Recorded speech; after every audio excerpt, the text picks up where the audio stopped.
Good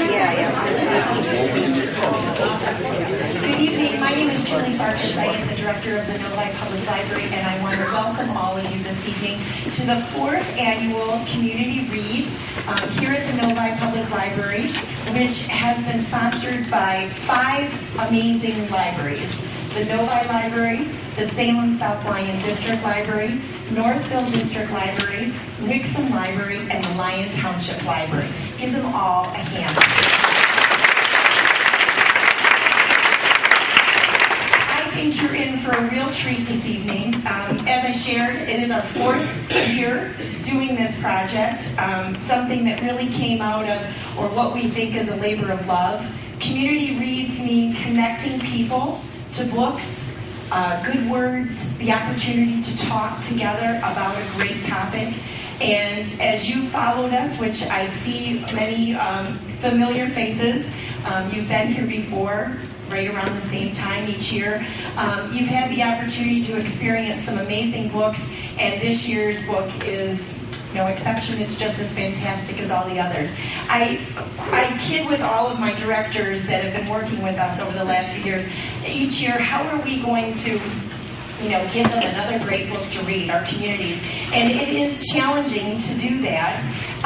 We have a large committee that sits down and reads and discusses and tries to find that perfect book each year. And I think by the crowd I see this evening and the response that we had over the 12 weeks that we've been doing this program, we had hundreds of readers, hundreds of checkouts on this title. We had a lot of wonderful programming that happened over the last 3 months that brought you back into our libraries. And so that's a testament to me and to all of my directors and colleagues that we're doing it right, and we're obviously providing great books and great reads to you. So there's a lot of people, if you could just give me a few minutes to thank for making this opportunity and to bring this community read to all of you. So at first, I mentioned our partners, our library partners, and this was 5 libraries that got together and wanted to really connect all of you with a good book each year. And again, I think we've done that successfully. Committee members, we've had a lot of people that have sat on the committee over the years, and this year in particular, to find this perfect book. And those members, I'm first going to introduce our directors and then the members of the committee. From Northville District Library, Julie Herron. From Lyon Township Library, Holly Teasel. From Salem-South Lyon District Library, Doreen Hannon. And from Wixom Public Library, Cindy Mack. From our committee, I'd like to recognize, and those members are Mike Postula, and I think there he is, Jill Essenmacher, Karen Fell, Karen Caparelli, Lindsay Gerhardt, and Michelle Fields. So all of these people sat down for months and thought about titles. And I can tell you that this year was an exceptional year for us, because when we sat down at the first meeting, pretty much everyone was wanting to do something in relation to Detroit. We felt that this was a good time. We know that our great city of Detroit has definitely gone through some ups and some downs, and we felt that this was a good time to talk about it.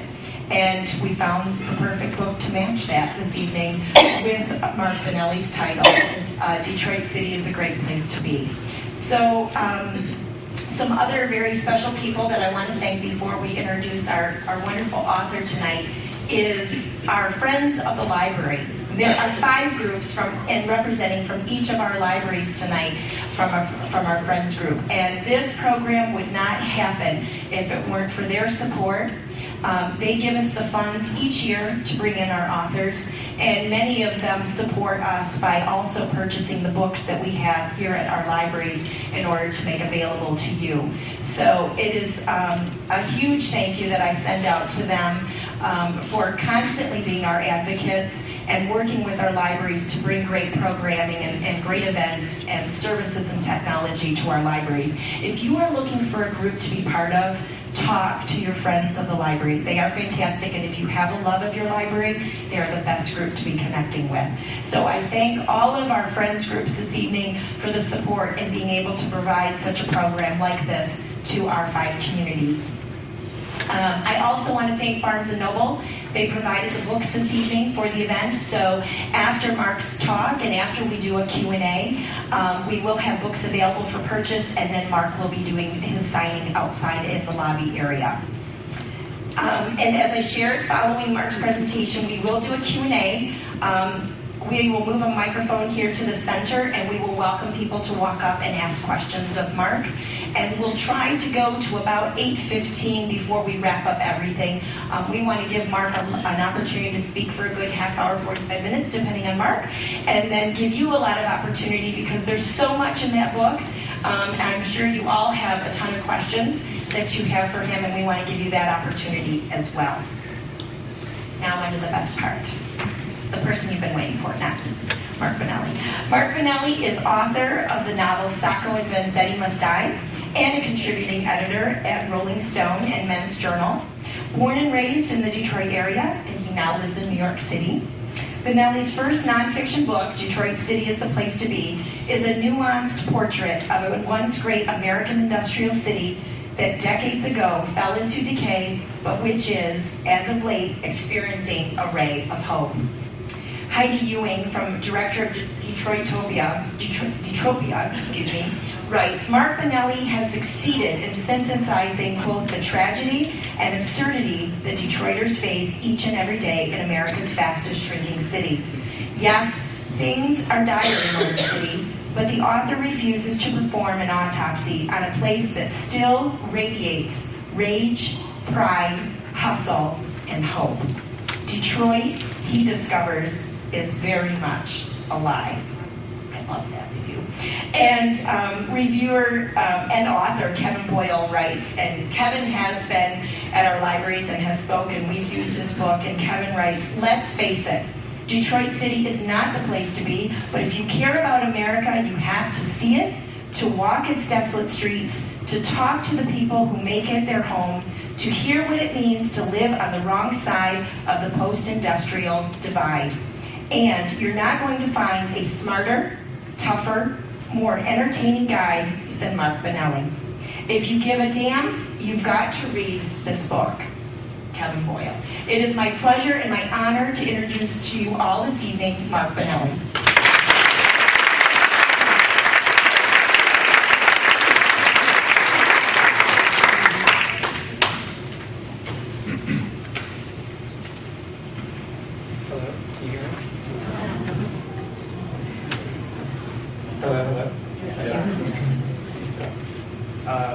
Thank you, Julie, for such a great introduction, and I want to thank all the libraries for choosing my book as a community read. It's such an honor and such a treat to be back in Michigan to talk to you all about the book. I'm going to start off by just reading a very short section from the very beginning, and then I'll tell you a little bit about how I came to write the book.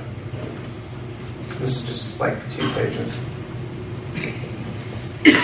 Back when I was a boy, growing up just outside of Detroit, my friends and I beheld any mention of the city in popular culture with a special thrill.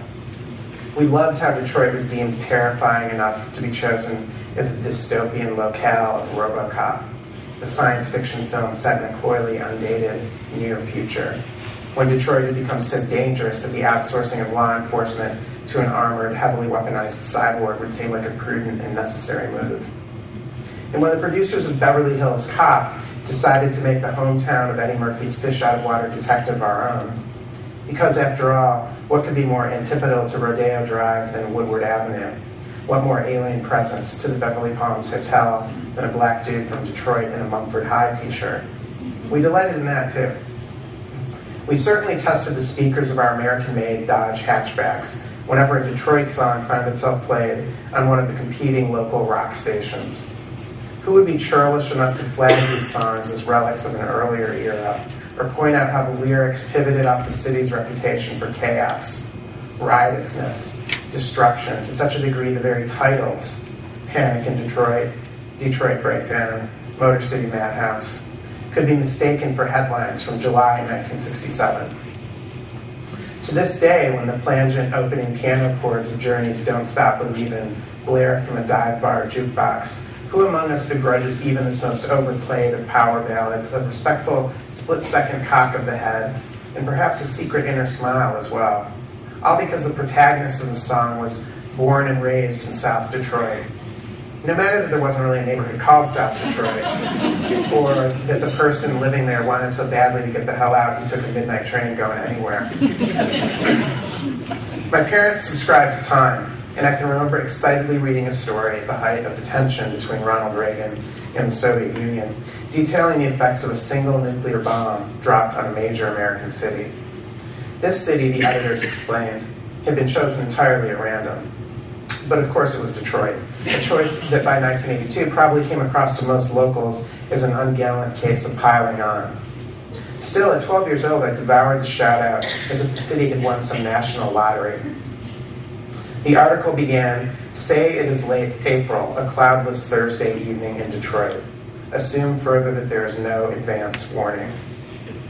Beginning at ground zero of the blast and expanding concentrically, the story proceeded to describe in gruesome detail the fate of Detroit and its residents. If you happen to be watching a baseball game at the old Tiger Stadium, for example, you would immediately go blind. Then you would burst into flame. But, the writer continued unhelpfully, the pain ends quickly. The explosion's blast wave, like a super-hardened wall of air moving faster than sound, crushes the stands and spectators into a heap of rubble. Skyscrapers topple, commuters melt inside their cars. Even Canadians in neighboring Windsor, this I found particularly satisfying, would be fatally pelted with fragments of the Renaissance Center, hurled across the river by 160-mile-per-hour winds. Following the geography of the article to my family's own suburb, I learned that only a minute after the blast, fires would be already raging and tens of thousands of people dying. Survivors crawling from wrecked homes to see an 8-mile-high mushroom cloud in the distance. But survivors, see? I pointed out to my little brother. Even at that early age, displaying the hopeful spirit that all Detroit area natives learn by necessity to cultivate like a rare breed of flower. One of us might live. That's the opening.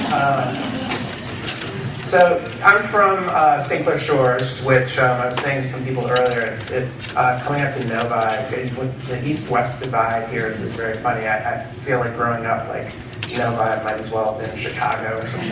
Like, kind of an alien territory in the West. I'm sure you all possibly feel that way about the east side. But yeah, I grew up in St. Clair Shores. My parents are both Italian immigrants, which is their story, I think, is a very common Detroit story. Detroit is a city of immigrants from all over the country, particularly the American South, and then all over the world. When Detroit's golden age, when things were booming, when Henry Ford decided to pay his workers $5 a day, people came from everywhere. It really was the place to be. My parents, my father he's retired now, he was a knife sharpener. He's from this valley in northern Italy in the Italian Alps that has, for some reason, that's not entirely clear to me, has produced an inordinate number of knife sharpeners. So my grandfather on my mom's side, my uncle, two uncles actually, and several cousins were all Detroit area knife sharpeners. My father came here, I think it was 59 or 60. He moved into the city proper. And again, this is a pretty typical story. He was living in the city, lived around 7 and Gratiot. At the time, a very Italian and German neighborhood. And eventually ended up in St. Clair Shores. But his shop remained in the city proper. So for me, I was born in 1970, and so I think, again, this is a sort of typical story for people, my age and younger. Detroit was a place we were sort of, in many ways, discouraged from visiting. I mean, we would go downtown for a sporting event maybe, or if a relative was visiting from out of town, we might take them to Great Town or the revolving restaurant at the top of the Renaissance Center or something. but otherwise it was a place that was considered dangerous and that, you shouldn't go to. At the same time, my dad's shop was still in the city, so I spent an awful lot of time in Detroit working for him from a very young age. I would be out there every weekend and most of the summer. So, and then when I became old enough, I started making deliveries for him, so I really drove all over the city. I wasn't that into knife sharpening, so I liked to just go as much as possible.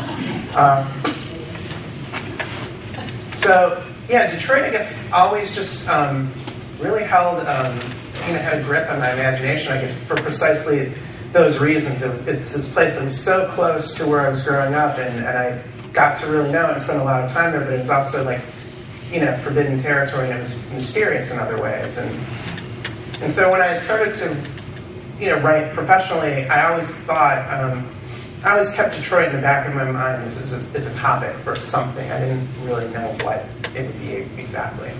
For a long time, I thought it would take the form, whatever I wrote about Detroit would take the form of a novel.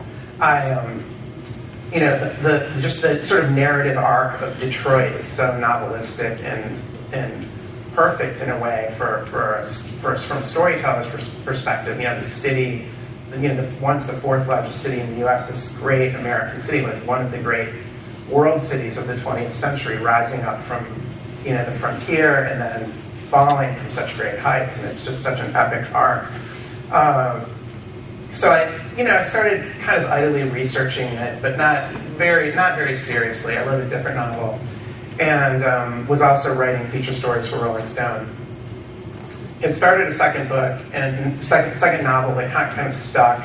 And I was back here visiting in 2008, December 2008. Which, as I'm sure you all remember, was a very dire time. Not just in Detroit, but around the world. The economy was in free fall. Everybody was kind of freaking out. But in Detroit, in particular, the big three automakers were really just on the brink. They had just. I was back here in December for Christmas, and so they had just. The heads of the big three had just gone hand in hand before Congress, as you remember, but they made the PR blunder of flying there in corporate jets. And to sort of atone for that, they drove back in hybrid cars, which just seemed like a weird reality show concept to me. But so I was back here, and I was kind of fishing around for a story idea for the magazine, and reading all these stories about how dire things were in Detroit. And I thought this would be great. It's my hometown. How do I cover this, though? And then I started to see ads for the auto show, which was coming up that January. And, you all know the auto show is the big party of the year for the big three traditionally. It's the time when Chrysler, one year drove a Jeep through the plate glass window at Kobo and drove down the steps, and another time I think it was for the Dodge Ram. They had cowboys herding cattle down Woodward or Washington Street. So it's usually this race to see who can put on the most garish display of power and awesomeness, and like we're the greatest car company. But of course, that year, January 2009, it would be the opposite, or they would have to walk a strange fine line where they wanted to seem very humble and convey the fact that they needed help from the government, but also maybe not seem entirely pathetic, which was a big trick. And I thought that would be a really exciting way to tell that story and have like a strong scene that could illustrate this otherwise sort of complicated and maybe slightly boring story to tell if you get too bogged down in the sort of macroeconomic side of things. So I convinced my editors to let me do the story. I came back that January, and when I was back, I wrote the story and I thought it turned out really well, but I guess the thing I noticed was that Detroit, by that point, was really starting to become this all-purpose metaphor for everything that was going wrong. I saw reporters coming from all over the country, all over the world, just coming to town for a day or two often, and looking at Detroit as this, for whatever they wanted it to be, really. But, to me, it started to seem like, it made me think of of when a hurricane happens, and the journalistic convention is you have to have your reporter standing on a beach somewhere with a palm tree whipping in the background, wearing a rain poncho. And Detroit seemed like the financial collapse equivalent of that beach. It seemed like shots of the Packard plant in ruins, or like a street of abandoned houses, became the perfect visual means of conveying where we were at as a country. Even though, of course, the Packard plant closed 50 years ago, it didn't really have anything to do with this current recession, obviously. But I was reading these other stories, and they seemed strikingly superficial, I guess, many of them, most of them. It was the same story over and over, very one note. I've always thought it would be interesting to sort of make some sort of flowchart of all the stories written about Detroit between like 2009 and 2011. I'm sure you would find the same 7 people maybe interviewed at 90% of the stories. And so I started thinking more seriously about a book, a nonfiction book. It's a cliche, but it really started to occur to me that in this case, the truth would be far stranger and more interesting than anything I could make up in a novel. And I also started to think about just how I, as a native, could hopefully bring more nuance and sensitivity to the story. Maybe tell some stories that hadn't been told before, or at least not so much on a national level. I was seeing lots of these photos of the ruined buildings of Detroit, and the one thing that was missing from all of them were people. And I thought Detroit, just has so many great characters, and just really, my goal was just to talk to as many people as possible and get as many voices into the book, and to bring out things that aren't normally found in the average, short article about Detroit. Things like humor and just the weirdness of parts of the city. So that was my goal. I moved back a little bit later that year. I ended up getting a place in Eastern Market. If y'all know that area, I got a loft just across the street from Gratiot Central Meat Market. So there's just a single block of loft spaces right on the other side of Gratiot. And oddly enough, I pulled into the back alley where you kind of enter those buildings. I just found this place on Craigslist. And immediately had a sense of deja vu, and I realized I used to make deliveries back there as a kid for my dad. And one of the shops that I would deliver to is actually still there. Most of the storefronts were empty by that point, but this place called Butcher and Packer, which was just like a butcher supply company, basically. They sold things like sausage casings and different spices. They were still there for the first 2 years that I moved back. They eventually moved to Madison Heights, alas. But so yeah, I moved back in 2009, stayed until 2012, and I really just wanted to, as I said, get as many different voices into the book as possible. Wanted to hit on, a lot of the big themes, but not write a policy book. I wanted to write a book about characters and people. So I cover everything from, crime and the economy to sort of size of the city and ideas to shrink the city and reinvent the city and the positive things that are happening and the arts. And so I thought I would read another short section. This is a scene in a chapter called How to Shrink a Major American City. And anyone who's been following what's been going on in Detroit lately probably has heard about the what was called then the Detroit Works project. Now it's been rebranded as Detroit Future City, I believe. And it's this idea, kind of wrestling with what do you do with a city as big as Detroit, as spread out as Detroit, yet that has so much vacant land.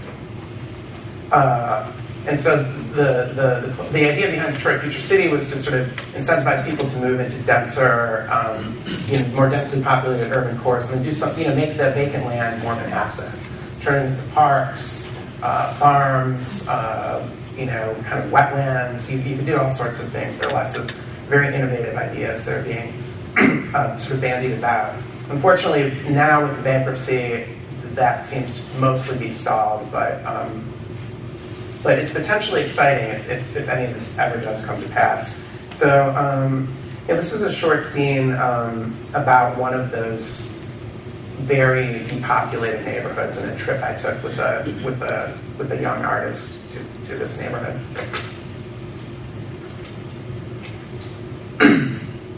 I happened upon another failed urban renewal plan by accident through a young Dutch photographer named Corinne Vermeulen. In 2001, Corinne had moved to the city to attend Cranbrook, the famous art and design school. Her work avoided predictable images of grit and decay, instead focusing on what kept the city alive: inner-city beekeepers, lowrider car enthusiasts, storefront mosques, pastoral scenes of the urban prairie.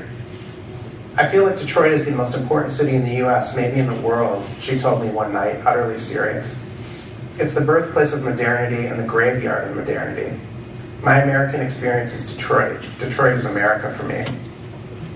At a certain point, she brought up Andrei Tarkovsky's film Stalker, her favorite film, explaining how much of the movie is set in a mysterious post-industrial netherworld called The Zone, a desolate, forbidden place that also offers supernatural promises of transcendence, at least according to the titular stalker, who has agreed to guide the film's other two main characters, called only the writer and the professor, into the zone in order to fulfill their deepest desires.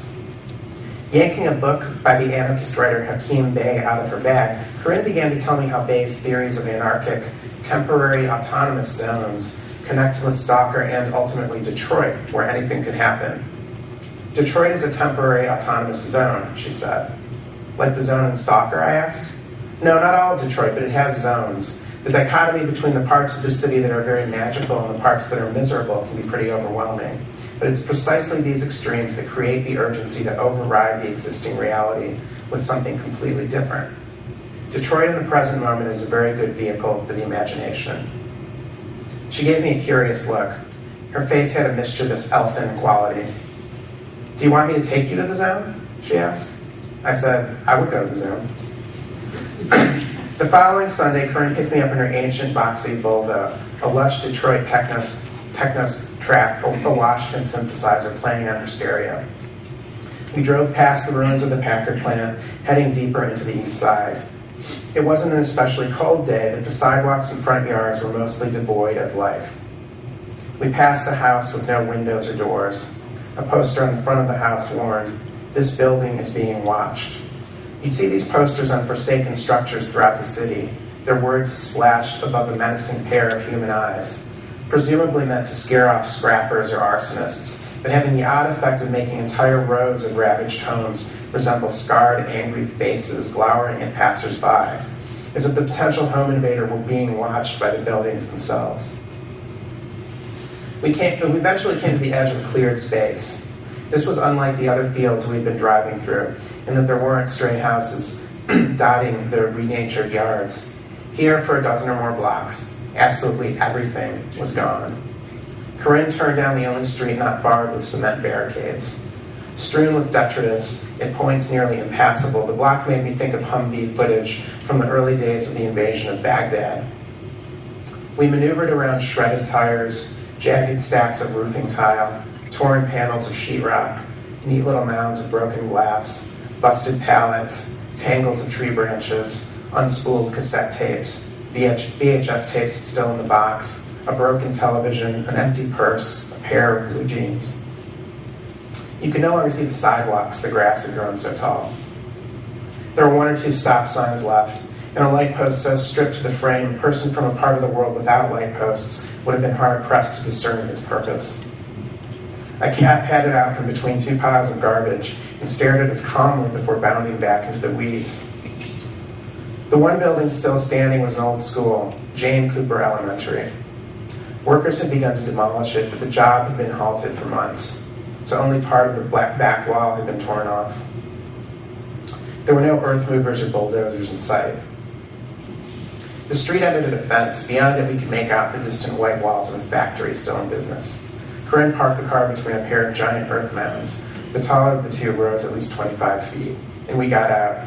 Nodding, Corinne said, "We need to go up there," and started moving toward the taller of the mounds. Soon I was following her along a sort of goat herd's path, roughed out by previous visitors, which, after dipping into a little valley, eventually climbed a much steeper grade, forcing us to clutch handfuls of grass to prevent ourselves from toppling backwards. When we reached the top, though, we had a panoramic view of the zone. Corinne said the mound we were standing on had been formed when the city had bought and plowed over the old neighborhood in hopes of transforming the area into a suburban-style industrial park. But the factory had been the only tenant to move in, and the rest of the cleared lots had been overtaken by grass the color of hay. There were also wildflowers, and those spiny metal weeds that cling to your socks like Velcro, and scattered bushes and midget trees whose leaves had already gone amber.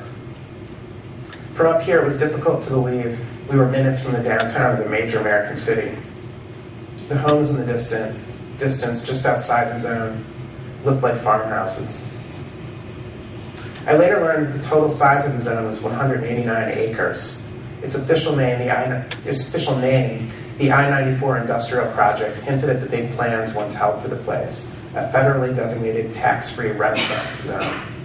Looking to convert the already largely barren neighborhood into a more development-friendly area, the city had spent $19 million buying up some 200 properties and plowing them under.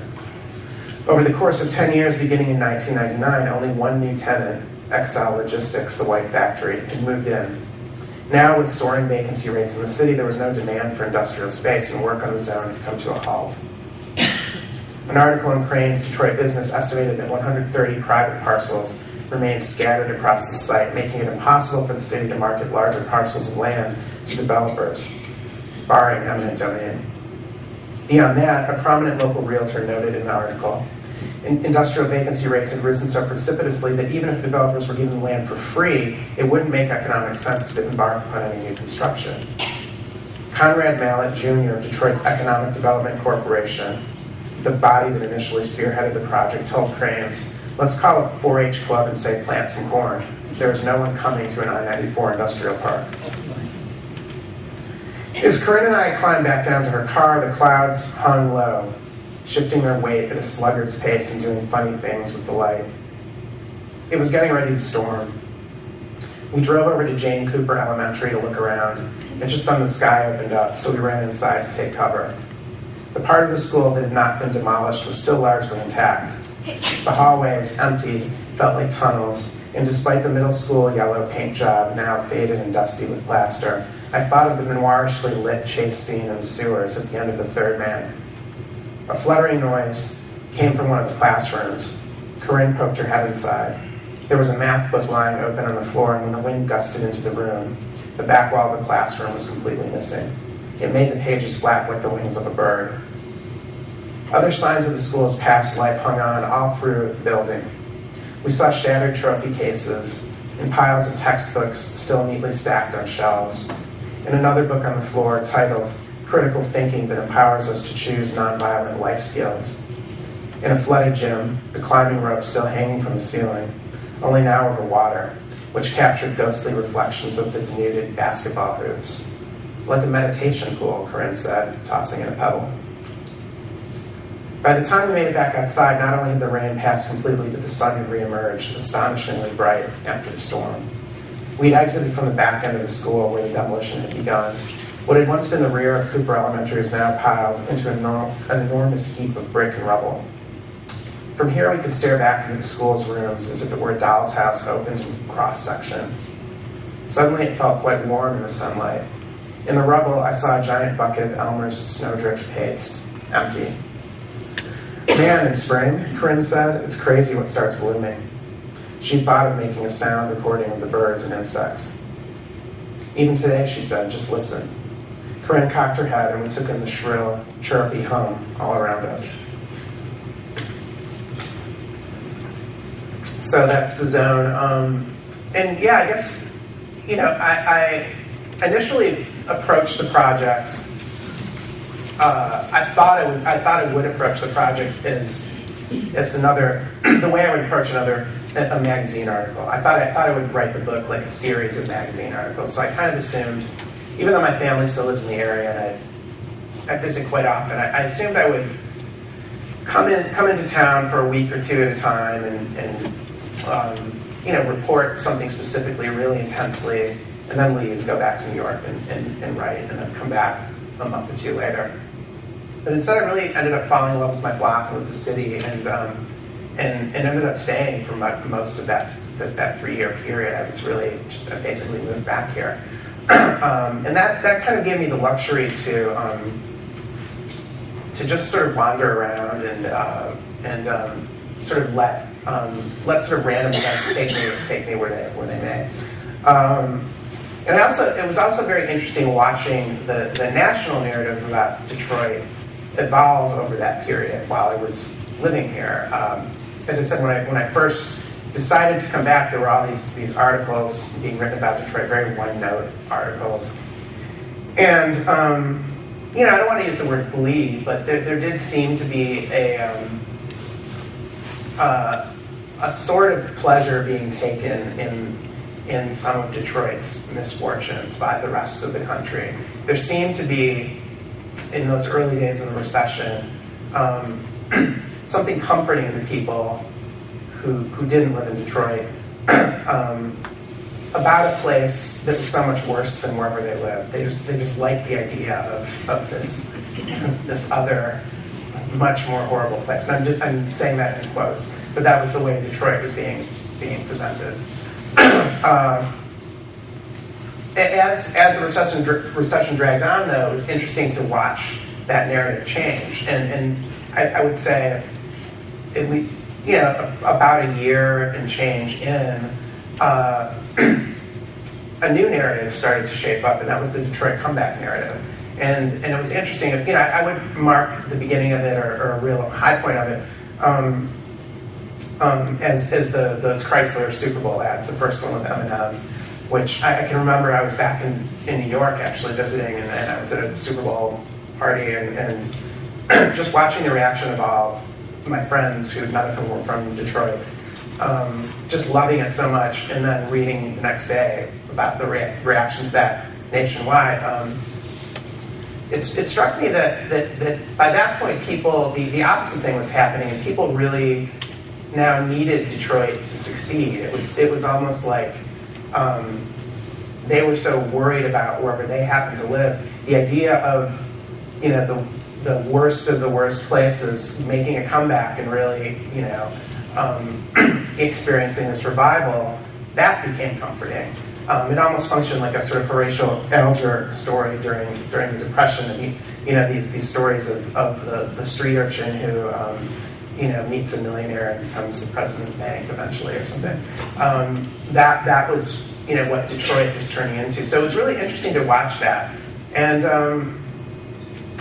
both extremes were flawed, I think. And I tried, as I said, to get that nuance into the book. I certainly did not write a Pollyanna-ish book. I didn't shy away from the sort of tough realities, but I also did want to highlight the good things that were happening. And I guess I end the book on a note of cautious optimism, and I thought I would end this talk just discussing a few of those points.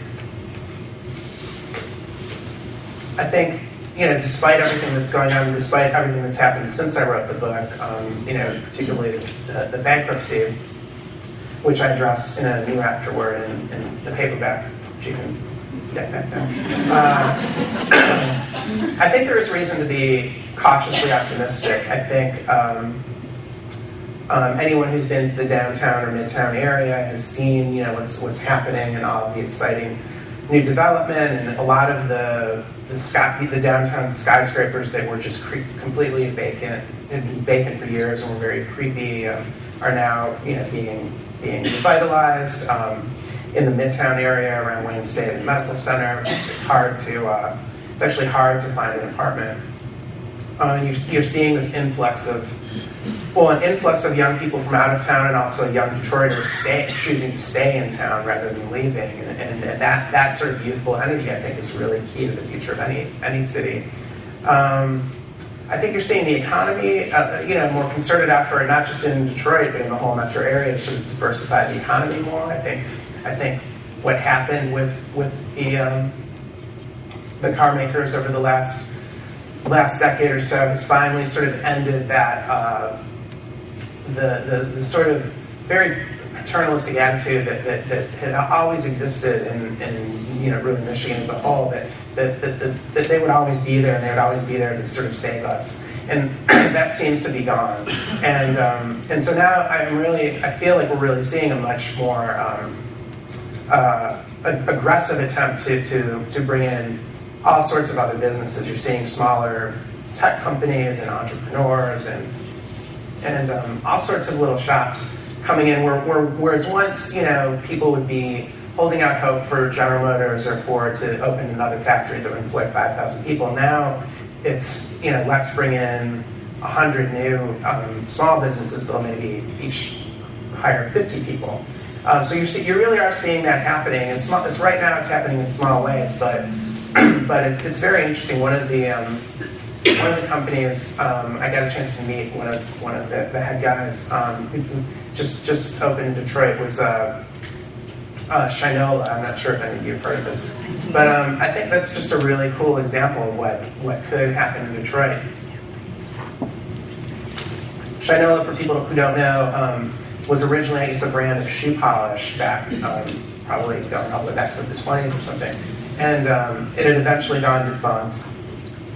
And then, fast forward to today, and there are these people who wanted to make high-end watches and bicycles, and they bought the Shinola brand, and then they were looking around for a place to locate their company, and they had all sorts of options, but they settled on Detroit, partly because there was cheap, the real estate was very cheap, and I'm sure they also got some tax breaks as well. And that is an advantage that Detroit has, cheap land available, lots of space. But also, they really pointed to Detroit as a brand. They wanted to be able to stamp "Made in Detroit" on their product. And I think that's an asset that's sort of hard to quantify how valuable that is. And I think in the long term that will really serve Detroit well. Nationally, I can't think of many other cities aside from maybe New Orleans. There's just a handful of cities that have that the same sort of cultural significance as Detroit, and hold the same kind of mystique in the national imagination, and not just nationally, internationally. I would say, you people all over the world, they know Motown, and they know Detroit automobiles, and so there's. People want Detroit to succeed, and there's a brand value in Detroit that a smaller city going through a rough patch like Buffalo or Gary, Indiana does not have that advantage. Perversely, I think there's a weird advantage to having this reputation as being the worst of the worst in a way. Then finally, I would say the demographic changes that we saw with the last census were. Were very hopeful to me. I mean, people focused on Detroit's population loss, which was bad. But the other thing, the flip side of it was that the suburbs, a lot of the black residents who are now leaving Detroit, middle-class black residents, are in the suburbs. So the suburbs are far, far more diverse than they ever have been. Conversely, you saw the white population of Detroit tick up slightly, but still went up for the first time in something like 40 years. And now there's a white mayor for the first time in 30 or 40 years. So I think those old very toxic lines that were drawn between city and suburb that much of the time hinged on race. You're seeing that break down more and more, and I think that could hopefully lead to more regional cooperation, which I think would not only benefit the city of Detroit but the region as a whole. So I think. I thought I would just read, since a lot of you have read the book, I wouldn't normally read from the very end, but I think I will. It's like a nice, hopeful ending, and then I'll take your questions.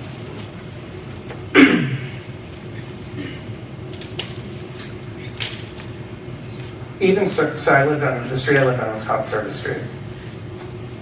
Even Service Street was changing. The building next door to mine, uninhabited the entire time I lived there, had been purchased by a Brooklyn artist.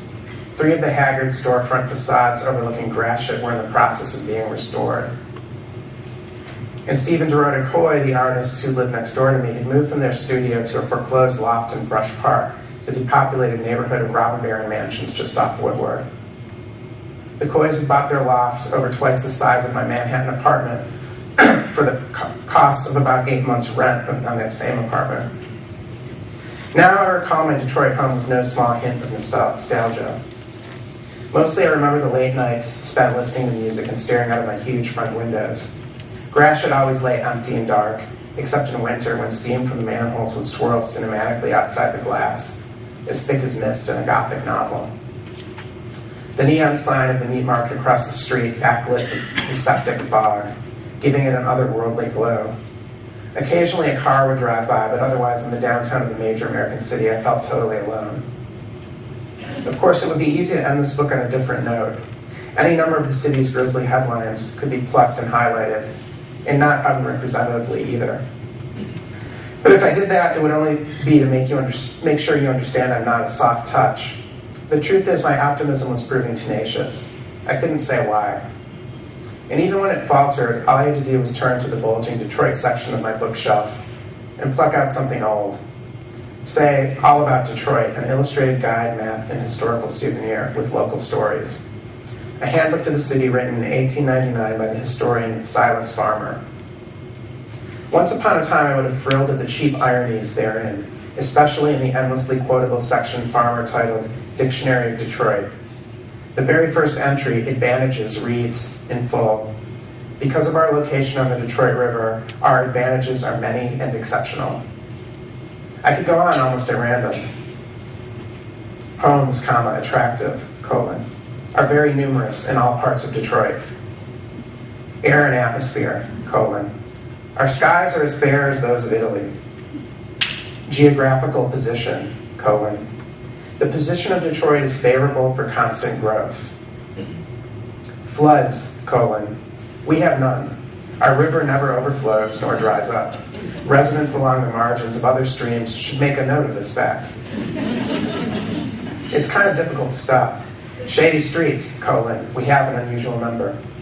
Morals, of Detroit will compare very favorably with any city of its size. Okay, I'll stop. Well, one last personal favorite. Italians, Judging by the frequency with which we hear their street cries, our Italian friends are not at all an insignificant portion of our population.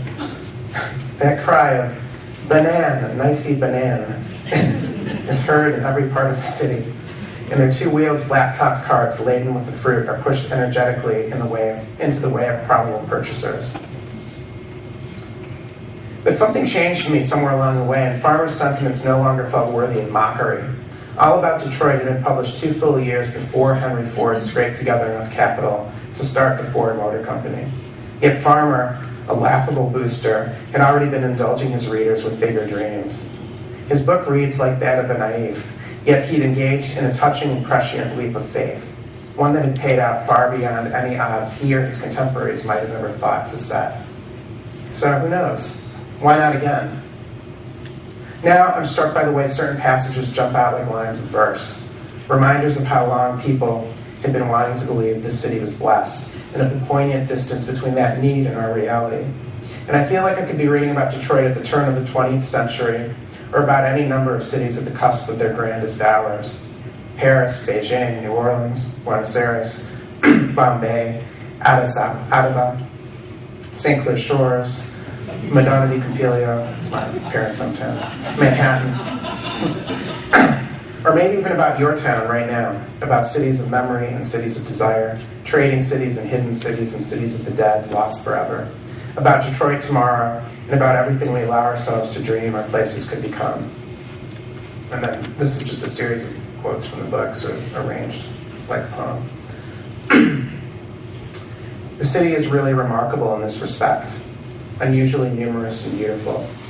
Admittedly the most attractive city on the northern continent. First class the year around. Not excelled by any other city. The visitors cannot fail to notice the beautiful complexions. Never a menace. always a joy and blessing. Our skies are as fair as those of Italy. Progress is manifest. Thanks.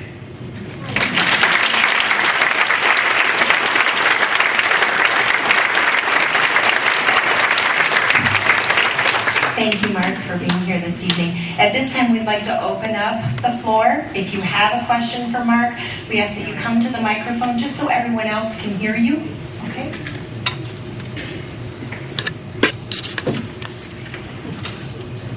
Don't be shy. We've been here for 45 minutes together now. Hi, Mark. Hi. First of all, I want to thank you because the writing is just exceptional. Thank you. I want to ask you about the schools in Detroit. You talk about Midtown and the young people coming there, but from what I hear, first time anybody's pregnant, they leave. So, what do you suggest? I've had this sort of conversation with people, and I think that's going to be interesting to see how that shakes out. The sort of young people and sort of artists and hipsters get so much ink. But you're right. It's going to be interesting to see what happens when they start having kids. I think it's tough. I write about a school in the book.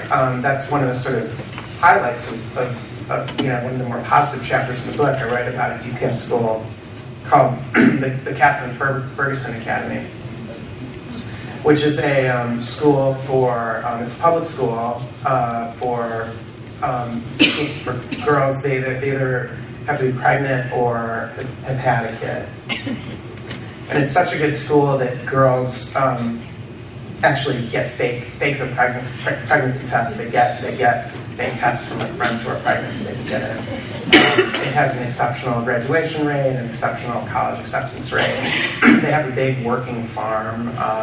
So the girls all have to milk goats and bale hay and do things like that. It's really, and a lot of it has to do with the principal who I profile in the book, a woman named Christina Andrews, who's really just a force of nature and a kind of an amazing woman. Since I wrote the book, at the very end of my reporting, they had been, through some of the reshuffling of DPS, they'd been shifted over to the charter school section of the DPS roster. So it's unclear how that's working out. They did keep on the principal. So she seems confident that it's working out. I know there have been some complaints from her staff, but so there are schools that can work. It's really a tough question. I think schools and crime are the two things that continue to drive people out of Detroit. You're seeing really those core, downtown, midtown, or a handful of neighborhoods that are really stable and thriving,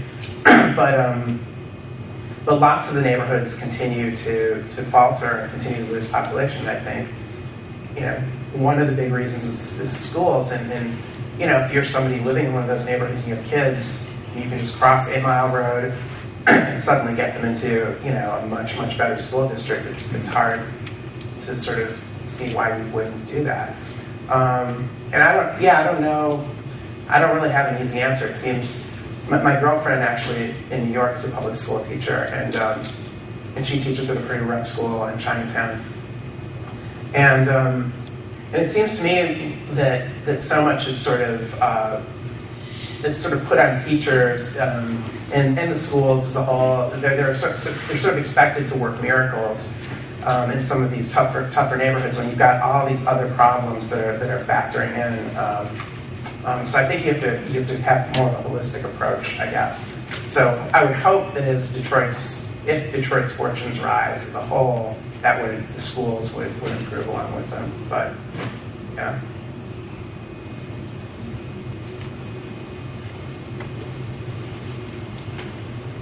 I have a question.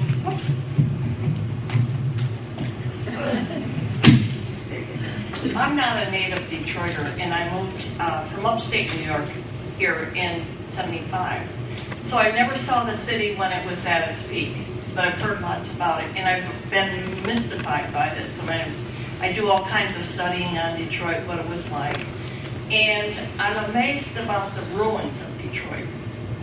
And I myself am fascinated with that. And I go on the internet and I drive around places I shouldn't be, and just to see what they look like. And have you seen this in other cities, or is it just a phenomenon here in Detroit?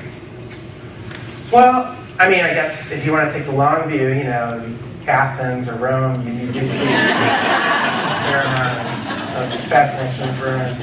And I'm only partially joking, I guess. You know, I think Detroiters and people in the whole metro area, you know, are sort of rightly get kind of sick of all ruin pictures, and every time there's I guess the most recent thing was this Anthony Bourdain special on CNN, which I've been in Detroit for a couple of weeks, and so I was in a bar with some friends, and it was on mute.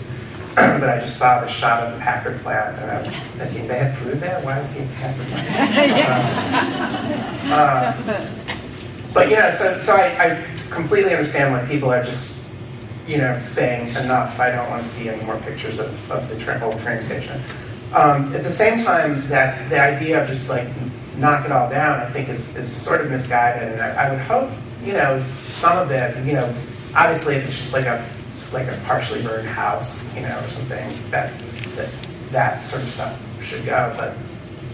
But some of the, you know, even something like the Packard plant, which is really part of our industrial history, and like, you know, I think those could also be made into assets if sort of, you know, if the right person came along and could do something interesting with them, other than knocking it down and turning it into a parking lot. But yeah, I mean, there is a worldwide fascination with the ruins. I've run into a family of French tourists at the Packard plant. You know, like the dad with the camcorder around his neck, and they had their Lonely Planet. I ran into these German college students there, and I said, "What are you doing here?" And they said, "We came to see the end of the world." So yeah, no, but they are, you know, they are kind of weirdly fascinating. You don't really see anything like that anywhere else. And I think people who live here, you do also get sort of, it becomes every day. It seems normal, but it's not normal. Hi, I'm reading my book for our book club, and I went through the book. I've lived in Michigan all of my life except 3 years, and have a ton of friends. It actually just came from Detroit for meetings, so I'm sorry I came in late. And I actually work and play in Detroit all the time, and I do feel I have a strong identity with a lot of the young people you refer to occasionally, but I think they got a little bit of a short shrift in this book, because I see a lot of people doing a lot of great things, and I felt like, unfortunately, Mark, I felt like your book really focused a lot on the negative that is actually going on and fed into a lot of the stereotypes.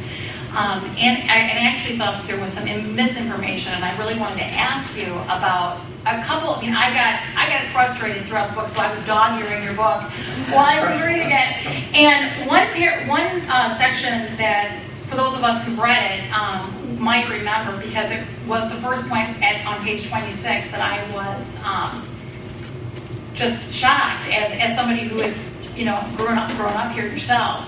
And that you wrote it this way, because I felt like it played into stereotypes that are incorrect.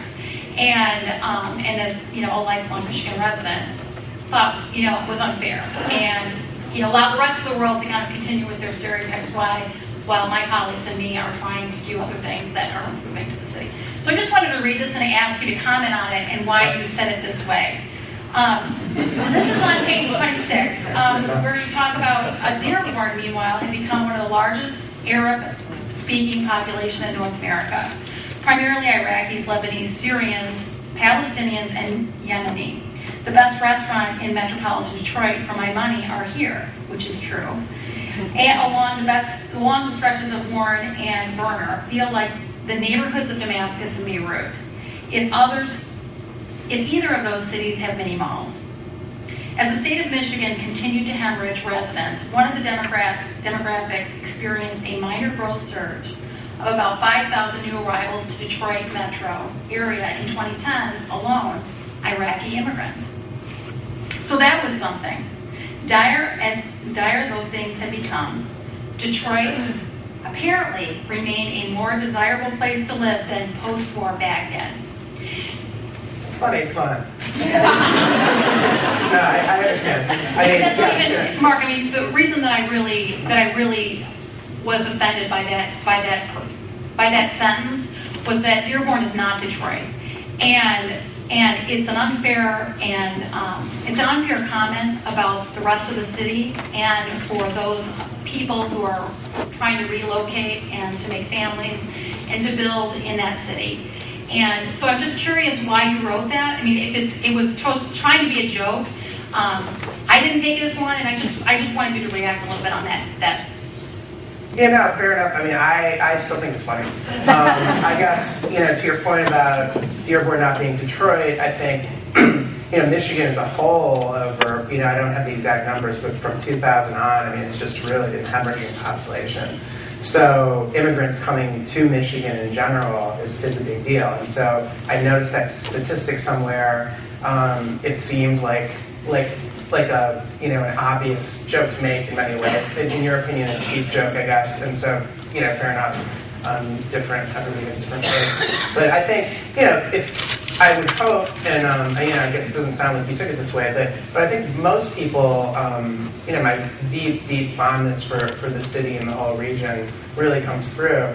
And so, sometimes lines like that are sometimes playing off of the popular stereotypes about Detroit. The real, that's very close to the beginning of the book, and I just got through sort of describing, my initial return to the city to report on the auto show story, and how this was such a dire moment, and Kilpatrick had just been let out in handcuffs, and the auto companies were all on the brink, and every single article was basically comparing Detroit to post-war Baghdad, and so that was that I think in that context that line also sort of makes sense, and I would hope resonate in different ways than the way in which you took it. But yeah, that's what I'll say. Thanks for coming out. I'm curious to know whether you've given a similar talk in other parts of Michigan, particularly Detroit, and what the reaction to the book was there.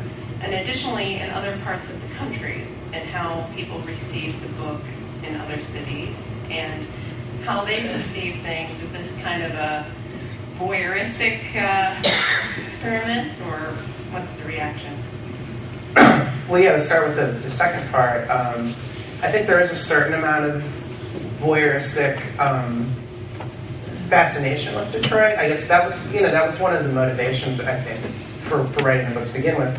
I can't tell you how many times I met people from in New York, but really all over, who found out I was from Detroit, from the Detroit area, and would say, "Oh, Detroit! I've always wanted to go there. I'm so fascinated with Detroit." There's just this really intense curiosity about Detroit. I mean, part of it I think is sort of creepy and voyeuristic, but part of it is just a genuine interest. I think because of all these.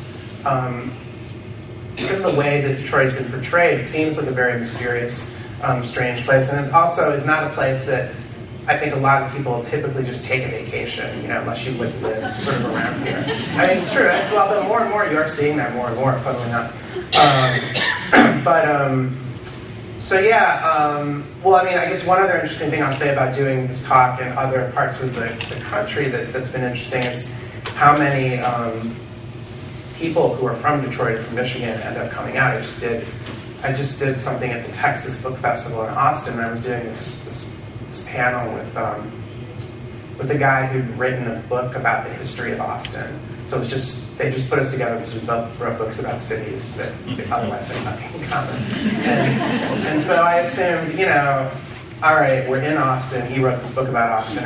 Everybody who asked questions in the Q&A will be asking questions to him, and it was the opposite. There were no questions for him. They were all for me, and they were all to the point where it felt kind of awkward. And the moderator actually kind of stepped in and just asked him a question. And they were all people who said, "Hey, I'm originally from Livonia," or "Hey, I grew up at in Schaefer," whatever. And the other author, said to me afterwards, like, did you bring these people? And I said, you don't understand, in Michigan and Detroit, we've lost so many people over the years. Like, we're everywhere now. So that's happened a lot. And as far as Michigan, I've done stuff all over in Detroit and throughout the state. Yesterday I was in Flint,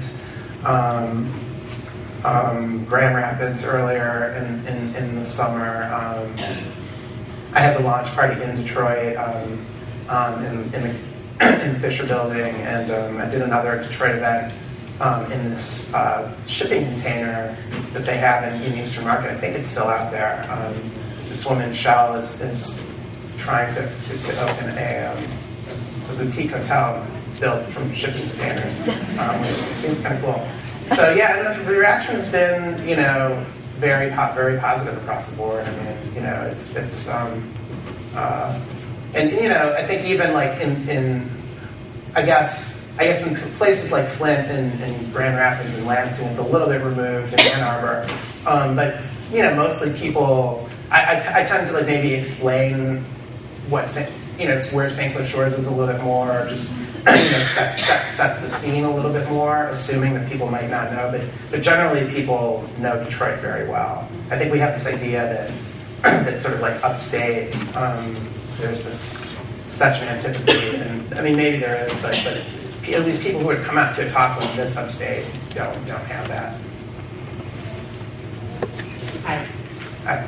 Do you have a favorite undiscovered Detroit spot? And if you have an out-of-town visitor coming to Detroit, and he has to go to a typical Detroit site, where would it be? Wow, that's a good question. I mean, I've had when people visited while I was living here, and then my girlfriend's actually just here this weekend. Definitely, these aren't going to be very undiscovered to you all, but I think the Heidelberg Project is one of my favorite places to take people. Places downtown like Cafe de Mondo, which again is pretty well known, but I think that's just for somebody coming from out of town, particularly coming from New York. I mean, you can basically take them to any bar in Detroit and they'll just be agog at the prices. And I like, I'm blanking on the name of it. There's a bar kind of by U of D that's a weird little shack. Does anybody know what I'm talking about? Tom's. That's good.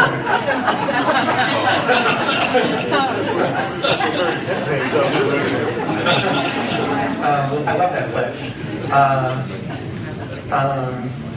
I used to go to, sadly, I think there was a fire and it closed. This place, Mr. Mike's, right in Woodward, this karaoke place that was really like where everybody who went there was like a professional singer practically.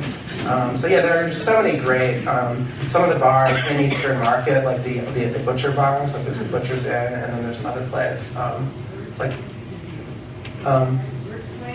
Burt's was great too, yeah, but I'm thinking of there's another one that like Butchers used to go to, Cutter's maybe? Something that's, these are just like little hole in the walls, but there's no shortage of good spots like that. There's a pizza place in Eastern Market that was written up by a famous person on diners and. Oh yeah, I think Supino is probably right. That's a great spot. I actually, for pizza, for out of town people, especially from New York, I like the Buddies on 6 Mile. The old